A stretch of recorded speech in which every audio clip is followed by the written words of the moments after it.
Bonjour à toutes et à tous les amis, c'est Drummer Passion Météo Gironde, j'espère que vous allez bien. Aujourd'hui, je viens dans cette vidéo vous parler de ce mardi 11 juillet 2023. Ce jour-là est un jour gravé dans la mémoire au niveau des orages. Pourquoi ? Car des orages extrêmement violents vont toucher dans les prochaines heures une grande partie est du pays.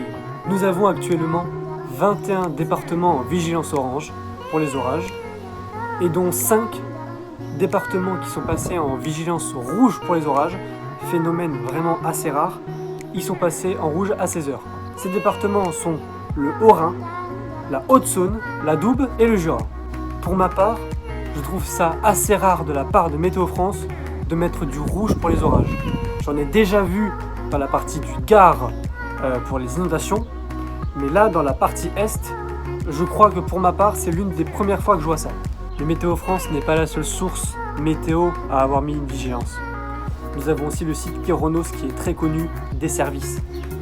Kéronos, pour ceux qui ne connaissent pas, c'est un site qui retranscrit toutes les alertes un peu plus précises que Météo France avec un bulletin très détaillé qui est actualisé tous les matins à 8h.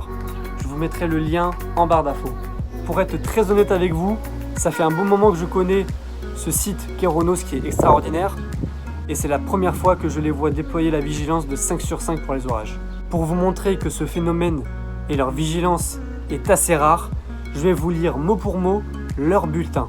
Il est rare en France d'observer un couplage instabilité dynamique atmosphérique extrême, raison pour laquelle le niveau maximal proposé aujourd'hui n'a pas été utilisé depuis 2014. Les critères d'orage extrêmement violents retenus par l'observatoire incluent des rafales de vent inférieures à 150 sur des portions significatives. Le nord-est est aujourd'hui exposé à ce risque avec une probabilité non négligeable estimée supérieure à 25%, ce qui est énorme pour notre pays.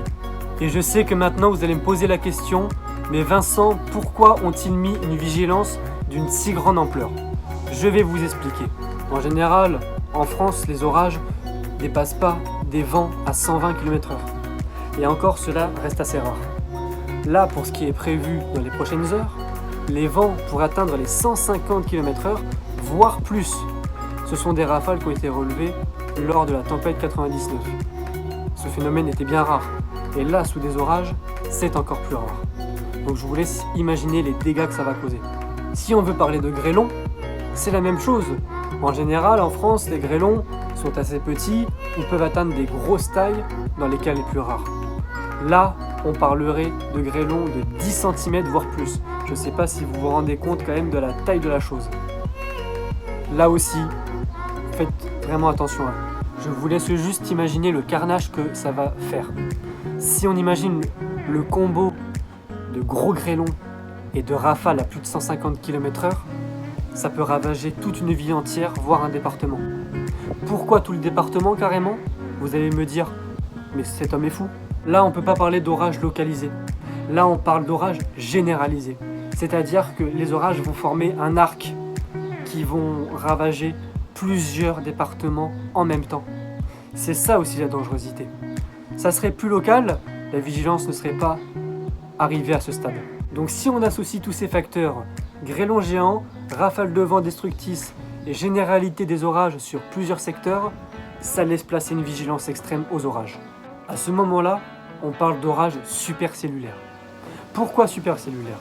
Ce sont les orages les plus forts que nous pouvons avoir en France. C'est ceux qui produisent la plus grosse grêle, les plus grosses rafales de vent, aussi appelées micro-rafales, qui sont les plus destructrices. Heureusement, le risque maximal n'arrive pas tous les jours. Vous voyez, ça fait 9 ans que le risque maximal n'est pas arrivé. Heureusement, c'est assez rare, mais quand ça arrive, c'est toujours embêtant. Malheureusement, je sais que ces orages vont faire d'énormes dégâts dans certains départements de l'Est, dus aux rafales de vent extrêmes, mais si on regarde bien, lors des tempêtes 99 en France, je ne l'ai pas vécu, mais je sais que beaucoup de personnes se sont relevées depuis. Vous allez faire de même, et moi je vous soutiens moralement. Je vous remercie de m'avoir écouté, et je vous dis à une très prochaine vidéo. Salut les amis.